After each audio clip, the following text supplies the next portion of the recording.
ಸಾವಿರಾರು ಕೋಟಿ ಇರೋದು ಯಾರ ಹತ್ರ ಎಷ್ಟಿದೆ ಏನಿದೆ ಅನ್ನೋದು ಮುಖ್ಯ ಆಗಲ್ಲ.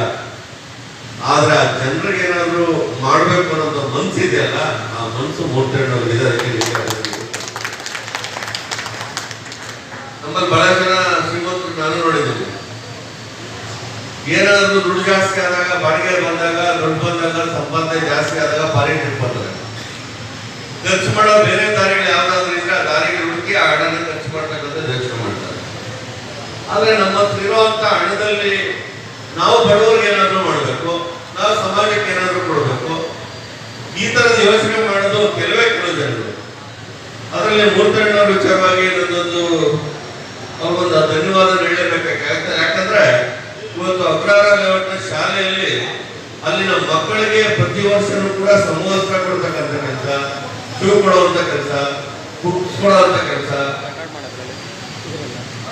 ಹೀಗೆ ನಿರಂತರವಾಗಿ ಶಾಲೆಯನ್ನು ಅಭಿವೃದ್ಧಿ ಮಾಡ್ತಕ್ಕಂಥ ಕೆಲಸದಲ್ಲಿ ಭಾಗಿಯಾಗಿದ್ದಾರೆ.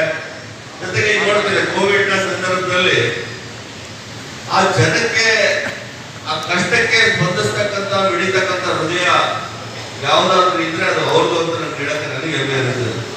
ನಮ್ಮ ಮೂರ್ತಣ್ಣವರು ನಮ್ಮ ಜೊತೆ ಬಂದು, ಅವ್ರ ಹಿಂದಿನ ರಾಜಕೀಯ ಬೇರೆ ಇರ್ಬೋದು, ಆದ್ರೆ ನಮ್ಮ ಜೊತೆ ಕಳೆದ 6 ತಿಂಗಳಿಂದ ಸಂಪರ್ಕಕ್ಕೆ ಬಂದ್ರು. ಇವತ್ತು ನಮ್ಮ ಜೊತೆ ನಮ್ಮ ಪಕ್ಷದ ಮುಖಂಡರಾಗಿದ್ದಾರೆ. ಪಕ್ಷಕ್ಕೆ ಬಂದ ನಂತರ ಕೂಡ ನಿರಂತರವಾಗಿ ಜನರ ಮಧ್ಯೆ ಕೆಲಸ ಮಾಡಿ ನನಗೇನಾಗುತ್ತೆ ಅನ್ನೋದಕ್ಕಿಂತ ನನ್ನ ಸಮಾಜಕ್ಕೆ ಏನ್ ಮಾಡ್ಬೋದು, ನನ್ನಿಂದ ಬ್ಯಾಟರಾಯನಪುರ ವಿಧಾನಸಭಾ ಕ್ಷೇತ್ರಕ್ಕೆ ಏನು ಒಳ್ಳೇದು ಮಾಡ್ಬೋದು ಅಂತ ಯೋಚನೆ ಮಾಡಿ ಮುಂದಿನ ಬ್ಯಾಟರಾಯನಪುರದ ಬದಲಾವಣೆ ಇರ್ಬೇಕಾದ್ರೆ ನಾನು ನಿಮ್ ಜೊತೆ ಇರ್ತೇವೆ ಅಂತಕ್ಕಂಥ ಸಂಕಲ್ಪವನ್ನು ಮಾಡಿ ವಿಶೇಷವಾದಂತ ಪ್ರೀತಿಯನ್ನು ಹೊಂದಿ ನಮ್ಮ ಜೊತೆ ಬಂದಿರ್ತಕ್ಕಂಥ ಮೂರ್ತಣ್ಣವರು. ಯಾಕಂದ್ರೆ ಯಾರು ಸಿಗಲ್ಲ, ಯಾರು ನನ್ನ ಪುಣೆ ಅಂತ ನಾನು ಕೂಡ ಭಾಗವಹಿಸಿದ್ದೀನಿ. ಬಹಳ ಜನ ರಾಜಕಾರಣದಲ್ಲಿ ಬೇರೆ ಬೇರೆ ಮಾತಾಡ್ಬೋದು, ಆದ್ರೆ ಸಮಾಜಕ್ಕೆ ಏನಾದ್ರು ಕೆಲಸ ಮಾಡ್ಬೇಕು ಅಂತಕ್ಕಂಥ ಕಳಕಳಿ ಇರ್ತಕ್ಕಂಥ ವ್ಯಕ್ತಿಗಳು ಸಿಗೋದು ಬಹಳ ಕಡಿಮೆ. ಬಹಳ ಜನ ಬರ್ತಾರೆ ನಮ್ಮ ಹತ್ರ, ಅವ್ರಿಗೆ ಏನಾಗ್ಬೇಕು